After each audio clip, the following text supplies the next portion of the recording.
корень зуба. Значит, у клыков, у резцов корень простой, да, а у коренных зубов корень будет более сложный. Значит, вот он, корень зуба, который располагается в кости, шейка зуба, место перехода корня в коронку и коронка сама, непосредственно та часть, которая располагается в ротовой полости. Да? Запомнили, значит, зуб состоит из 3 частей. Что это? Как зуб, да? Какие это зубы бывают у нас? Ну-ка. Спереди плоские зубы, которые 4 располагаются, мы их называем резцы. За ними следуют и на обеих челюстях, да? И на верхние 4 резца, и на нижние 4 резца. За резцами следует по одному клыку. Посмотрите, а клыки какой? Резцы и клыки, как вы думаете, какой функцию выполняют?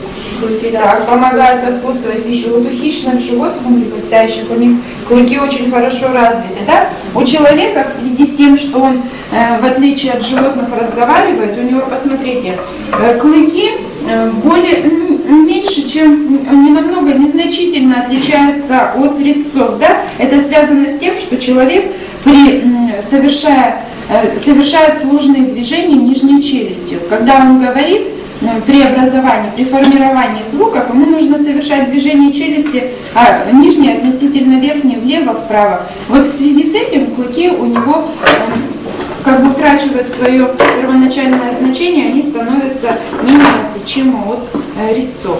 Дальше за клыками у нас следуют коренные зубы. Да? Посмотрите, выделяют малые коренные зубы. Их обычно 2 с каждой стороны, и на каждой челюсти, да, и на нижней, и на верхней. И 3 больших коренных зуба. Последние зубы называют зубами мудрости. Почему, как вы думаете? Потому что они появляются самые последние к 22, да, 23 годам.